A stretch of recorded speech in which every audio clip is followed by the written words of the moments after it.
fish head on a chain. Get it. Yeah, out of their minds. Oh, indeed they are. Hey, maybe Ren is somewhere being sad. I will make him happy again. It was a world of fear. It was the age of gargoyles. What is it about cartoons that bring us so much nostalgia? For me, as a latchkey kid of the 90s, it was walking home from school, ditching my backpack, and having the house to myself. I could put my feet up and chill, forget about my day at school, and lose myself in the animated world of 90s cartoons. Better yet was Saturday, a glorious day for a kid with no responsibilities yet. With no alarm clock to worry about, I could crawl out of bed when I wanted to. Pour me some cornflakes and add a metric ton of sugar, and sit cross-legged in front of the comfortable glow of my babysitter and educator, the TV. All the ingredients to make a kid from the 90s happy. A sugar high, Saturday morning cartoons, and no school. So in honor of those carefree days, today I present my favorite oddball cartoons of the 90s.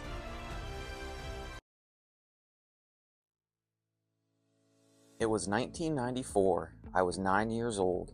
My go-to for cartoons was Nickelodeon and MTV. One day, while flipping through the TV channels, something caught the attention of my not yet fully formed brain. Strange characters, creepy atmosphere, and wait, what's this? Oh, a weird-ass little monster who holds his eyeballs in his hands. Okay, I'm in. What the hell is this? Well, my friends, this was Real Monsters. This cartoon ran from 1994 to 1997 with a cast of characters ranging from Ickis, a small red-violet monster with yellow eyes who is often mistaken for a rabbit due to his large ears. He is the son of Slickus, a famous scarer. He seems the most skittish of the monsters, but is also a capable leader. Ickis looms and grows in size to scare. His eyes turn red and comes from a long line of loomers. Ickis' constant goofing off and blatant disregard for rules are usually the focal point and source of his group's troubles in most episodes. Oblina is a black and white striped monster with big red lips, green eyes, and black slit-shaped pupils shaped like an upside-down candy corn, who comes from a wealthy monster family and is considered by the Gromble to be his best student. She is the brains of the group. Her methods of scaring humans is reaching within herself and pulling out her internal organs. She has considerable talent for shape-shifting into various terrifying forms. She also has a talent for inducing nightmares in humans by sticking her finger in their ear and tickling their brains while they sleep. Crumb is an orange-tan hairy monster whose eyeballs are not attached to his body and are usually carried in his hands. If he requires the use of both hands, he can carry them in his mouth. When he sleeps, he keeps his eyes in a glass of water next to his bed. His most valuable tool in scaring is his overwhelming armpit stench, as well as using his eyeballs. A running gag in the series is that Crumb sometimes loses his eyeballs and has to get them back, once going so far as to make a fake head to keep them from being lost. The Gromble is a green-blue monster with 2 tufts of hair, 4 legs, a beard, and a tail. He wears a belt around his waist and a red pump on each of his 4 feet. While serving as the leader and principal of the dump, the Gromble teaches young monsters and evaluates them using the viewfinder, a chair-like projection device used to replay the scaring activities of the students.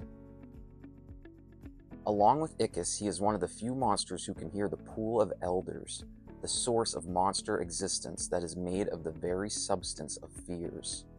So yeah, these are the main characters, but the show also has a cast of secondary characters just as outrageous. Basically, this show was based around young monsters going out and trying to scare people and become the monsters they were meant to be.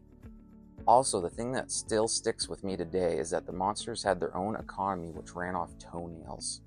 That's right, their form of currency was toenails. I don't know who comes up with this shit, but it worked.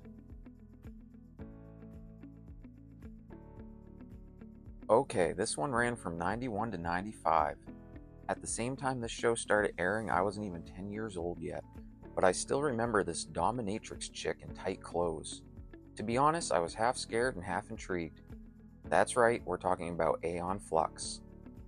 An American avant-garde science fiction adventure animated television series aired on MTV with a later film, comic book, and video game adaptations. It premiered on MTV's Liquid Television experimental animation show as a 6-part serial, followed in 1992 by 5 individual short episodes. In 1995, a season of 10 half-hour episodes aired as a standalone series.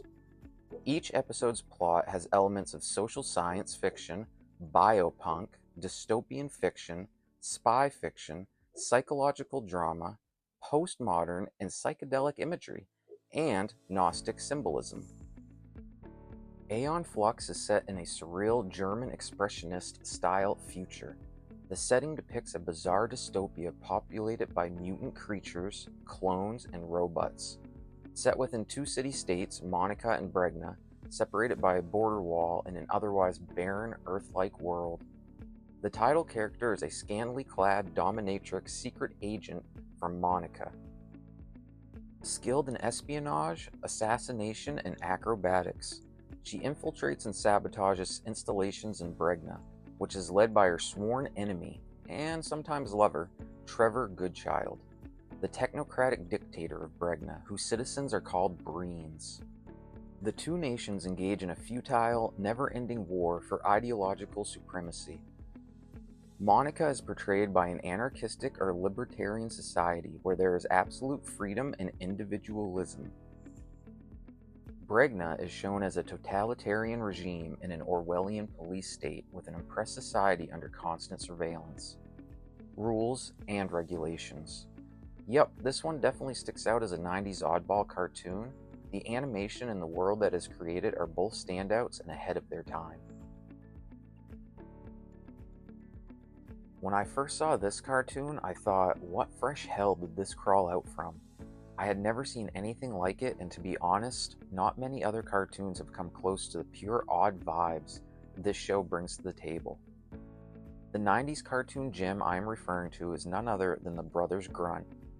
This one had a short shelf life, only running from 94 to 95.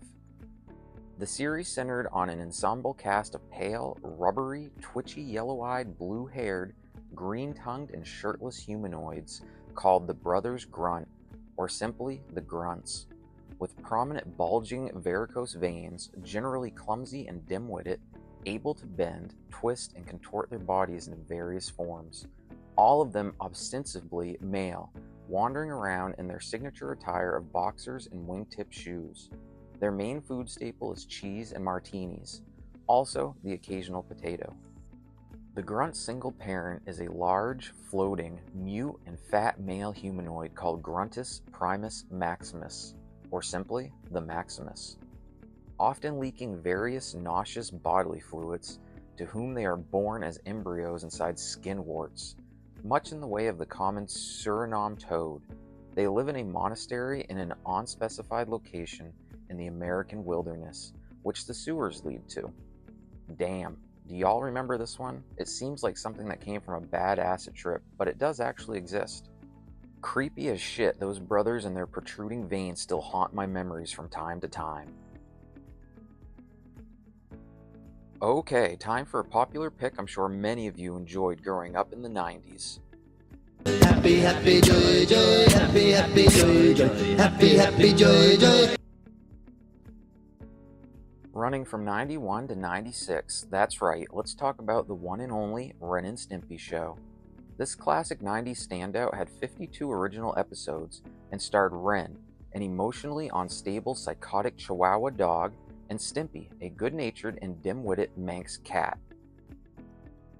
So I was definitely a Stimpy fan. What about you? Was Stimpy your guy, or did Ren resonate more with you?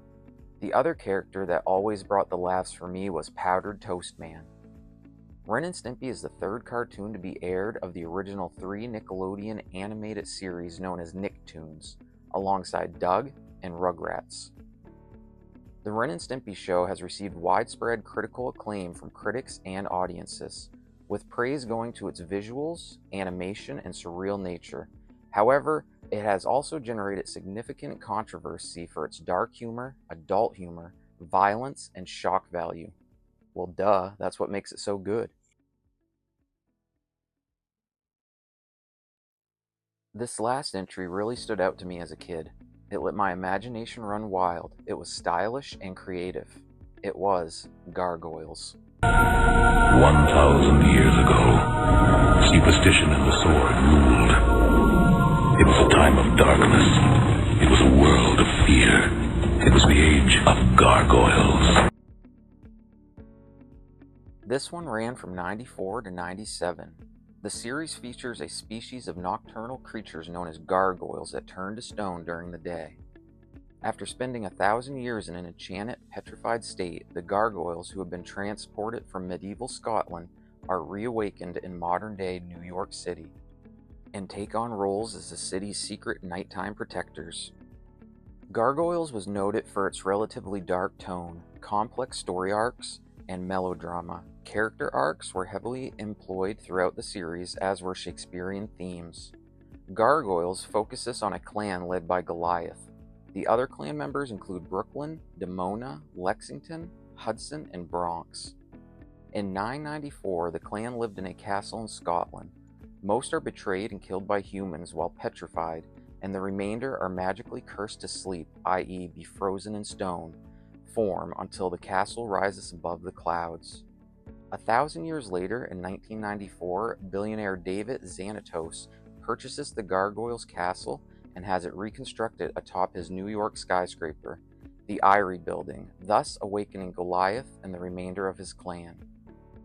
While trying to adjust to their new world, they are aided by a sympathetic police officer named Elisa Mazza and quickly come into conflict with the plotting Xanatos.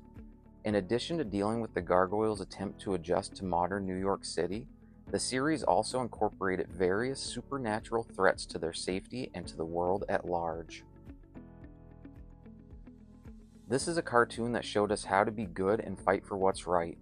Goliath always gave me Teenage Mutant Ninja Turtles Leonardo vibes, both leaders with integrity and good role models. Did you grow up in the 90s? Were these some of your oddball cartoons you grew up with? Are you a younger viewer who discovered these classics? Please leave me a comment and let me know. I'm curious to hear your thoughts. This is Planet Phobia, and that was my favorite cartoon oddballs of the 90s. Thanks for watching my video and hit that subscribe button.